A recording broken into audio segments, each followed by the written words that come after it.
നടൻ ദിലീപ് ജനപ്രിയ നായകനാവുന്നതിനൊക്കെ മുമ്പ് അദ്ദേഹത്തിനെ ആ ഒരു യാത്രയിലേക്ക്, ജനപ്രിയ നായകൻ എന്ന യാത്രയിലേക്ക് സഹായിച്ച കുറെ സിനിമകളുണ്ട്.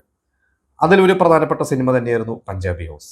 പഞ്ചാബി ഹൗസ് റിലീസായ വർഷം 1998. ആ ഒരു വർഷം അദ്ദേഹത്തിന്റെ ജീവിതത്തിൽ വളരെ പ്രധാനപ്പെട്ട വർഷമാണ്. അദ്ദേഹം വിവാഹിതനായ വർഷമാണ്. എന്തായാലും 1998 എന്ന ഒരു വർഷത്തെ ദിലീപിന്റെ കരിയറിനെ കുറിച്ച്, അദ്ദേഹം ചെയ്ത സിനിമകളെ കുറിച്ചാണ് ഇന്ന് നമ്മൾ ഡിസ്കസ് ചെയ്യാൻ പോകുന്നത്.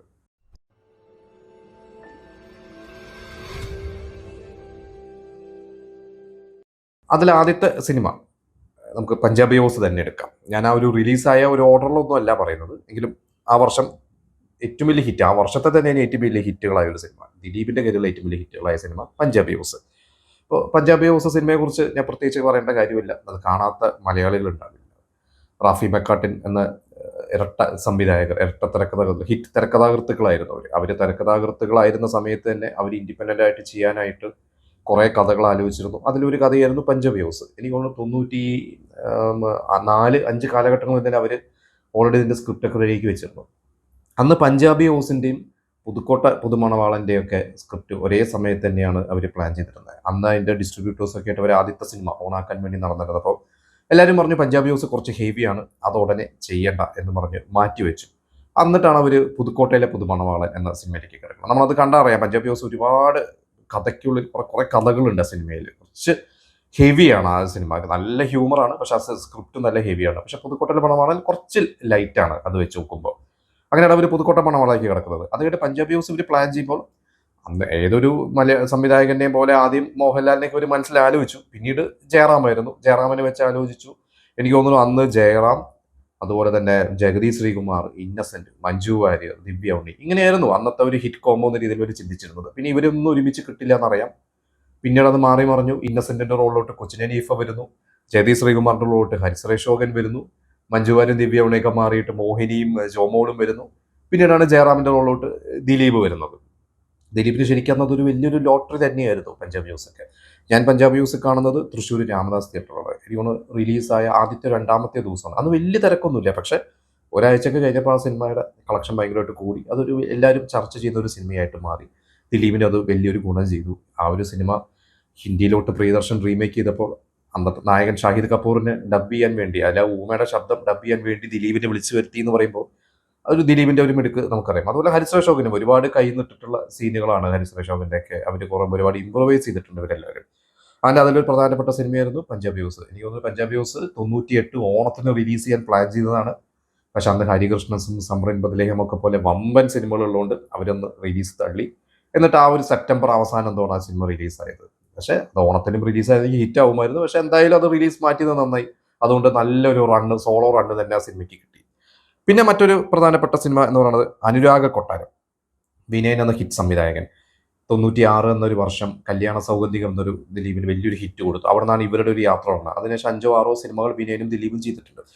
അനുരാഗ കൊട്ടാരം രസമുള്ള സിനിമയാണ്. അതതിന് ഭയങ്കര സൂപ്പർ ഹിറ്റ് ഒന്നുമല്ല, പക്ഷെ അത്യാവശ്യം ഓടിയൊരു സിനിമ, എനിക്ക് ഭയങ്കരമായിട്ട് ഇഷ്ടപ്പെട്ട ഒരു സിനിമയാണ്. അതിന് അനുരാഗ കൊട്ടാരത്തിൽ ജഗതി ശ്രീകുമാറും ദിലീപും, അതിൽ ചാൾസ്, അതുപോലെ തന്നെ ദിലീപ് ചാൾസും ജഗതി ശോഭരാജും, ചാൾസ് ശോഭരാജ് എന്നും പറഞ്ഞിട്ടുള്ളവരുടെ, അവർ സുവലക്ഷ്മി എന്ന് പറഞ്ഞ നായിക, കൽപ്പന, കൊച്ചിൻ ഹനീഫ, മണിയമ്പിള്ള രാജു, ആഗസ്റ്റിൻ, നല്ല രസമുള്ള ഒരു സിനിമ തന്നെയായിരുന്നു. AK സാജനും AK സന്തോഷും ആയിരുന്നു. അവർ ഒരുപാട് AK സാജനൊക്കെ ഒരുപാട് ഹ്യൂമർ സിനിമകൾ, മിന്നാമിനിങ്ങിനും മിന്നും കെട്ടും പോലത്തെ നല്ല രസമുള്ള സിനിമകളൊക്കെ തുറക്കാലത്ത് ചെയ്തു. പിന്നീടാണ് അദ്ദേഹം ആക്ഷൻ മോഡുള്ള അല്ലെങ്കിൽ ത്രില്ലർ സിനിമകളിലേക്കൊക്കെ പൂർണ്ണമായിട്ടും മാറിയത്. എന്തായാലും അനുരാഗ് കൊട്ടാരം എനിക്ക് ഭയങ്കര ഇഷ്ടപ്പെട്ട ഒരു സിനിമ തന്നെയാണ്. പിന്നെ കൈക്കൂടുന്ന നിലാവ്. കൈക്കൂടുന്ന നിലാവ് കമൽ ഈ പൊഴിയും കടന്നതിന് ശേഷം ദിലീപിന് കൊടുക്കുന്ന ഒരു റോളാണ്. അത് നല്ലൊരു റോളായിരുന്നു ദിലീപിന്. നായകൻ ജയറാമാണ്, പക്ഷെ ദിലീപിന് നല്ല റോളായിരുന്നു. ശാലിനി ദിലീപ് കോംബോ നന്നായിട്ട് ശ്രദ്ധിക്കപ്പെട്ടതായിരുന്നു.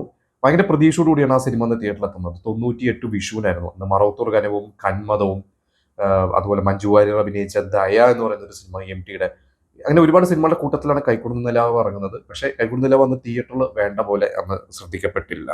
രഞ്ജിത്തായിരുന്നു അതിൻ്റെ എഴുത്ത്. ആ ഒരു സിനിമ എൻ്റെ ഓർമ്മയിൽ തൃശ്ശൂർ സ്വപ്ന തിയേറ്ററിലാണ് അന്ന് ഞാൻ പോയി കാണുന്നത് ആ ഒരു സിനിമ.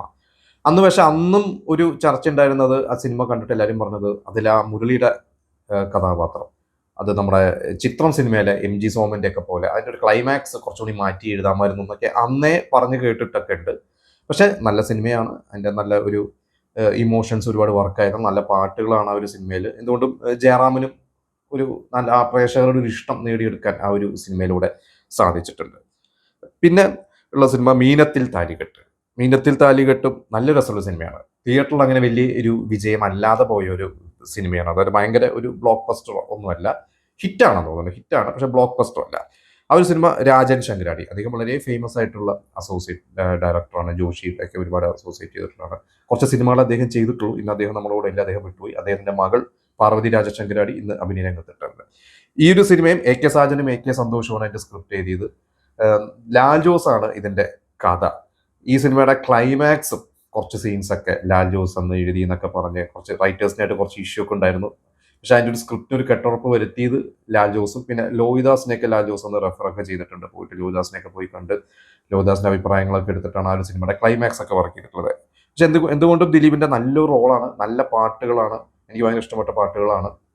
എനിക്ക് തോന്നുന്ന സിനിമ അന്ന് കോമഡി അധികം ഇല്ല, കുറേ ഇമോഷൻസ് ഒക്കെ പോയതുകൊണ്ടായിരിക്കും അങ്ങനെ വലിയൊരു സൂപ്പർ ഹിറ്റിലേക്ക് ആ ഒരു സിനിമ അന്ന് പോവാതിരുന്നത്. പക്ഷെ ദിലീപ് പറയാറുണ്ട്, എനിക്ക് ഭയങ്കര ഇഷ്ടപ്പെട്ട സിനിമയാണ്, എൻ്റെ ഹൃദയത്തോട് ചേർത്ത് നിൽക്കുന്ന ഒരു സിനിമയാണ് മീനത്തിൽ താലികെട്ട്. എനിക്ക് തോന്നുന്നു മീനത്തിൽ താലികെട്ടിന്റെ സമയത്ത് തന്നെ വേറെ ഏതൊരു സിനിമയിലേക്കും കൂടി ദിലീപിന് വന്നു, നക്ഷത്ര താരാട്ടം തോന്നുന്നു. അത് ആദ്യം ദിലീപിന് വന്നൊരു വേഷമാണ്. അപ്പൊ രണ്ട് സിനിമ ഒരേ സമയത്ത് വന്നപ്പോൾ നക്ഷത്ര താരാട്ട് ദിലീപ് വിട്ടിട്ടാണ് മീനത്തിൽ താലികെട്ട് ചെയ്യാൻ പോയത്.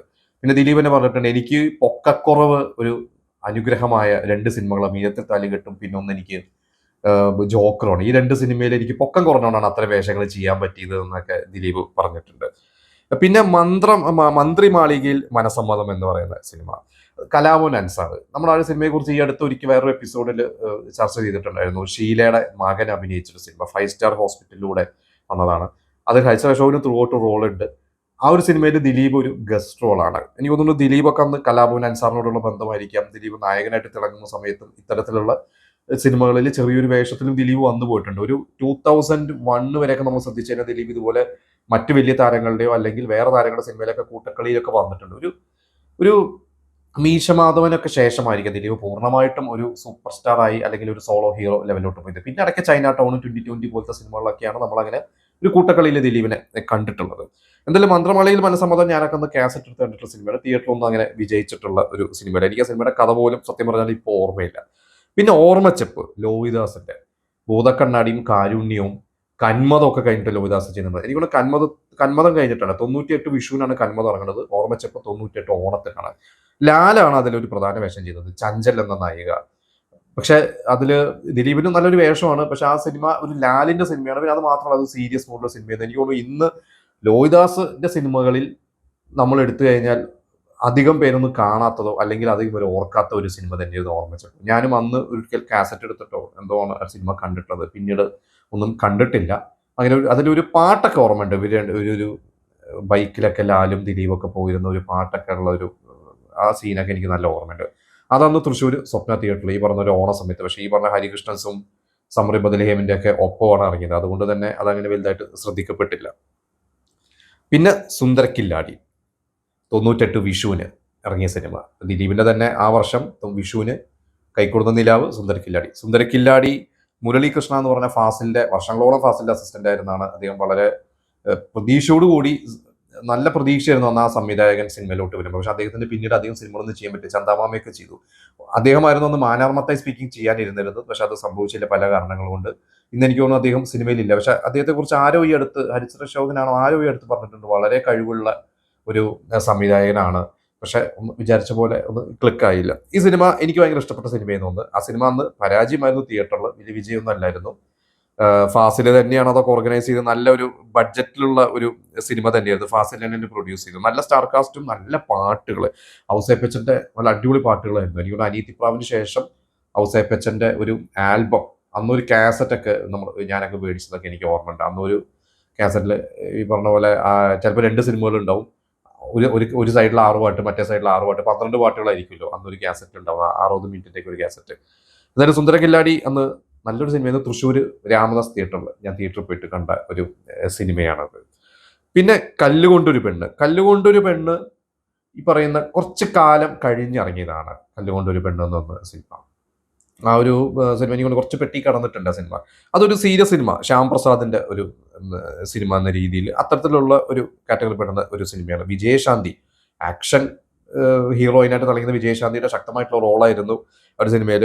അതിൽ ദിലീപ് നല്ലൊരു വേഷം തന്നെയാണ് ദിലീപ് ചെയ്തിരിക്കുന്നത്. സുരേഷ് ഗോപി നല്ല റോളുണ്ട്. പക്ഷെ അതൊരു വിജയശാന്തിനെ ഫോക്കസ് ചെയ്ത് പോകുന്നൊരു സിനിമ തന്നെയായിരുന്നു.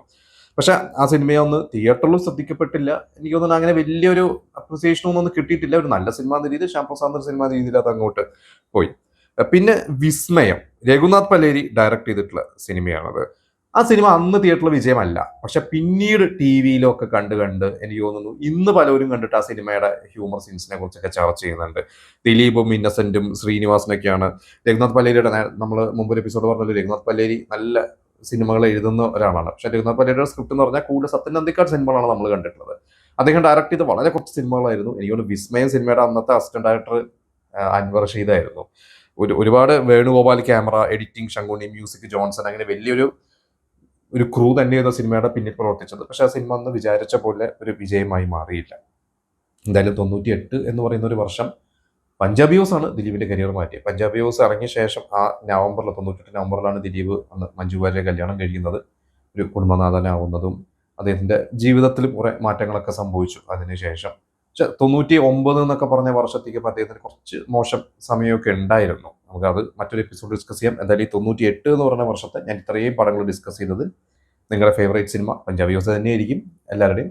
എങ്കിലും നിങ്ങളൊന്ന് തിയേറ്ററിൽ പോയി കണ്ട ആ ഒരു ഓർമ്മകളൊക്കെ ഉണ്ടെങ്കിൽ നിങ്ങൾ നമുക്ക് കമൻറ്റ് ചെയ്യുക.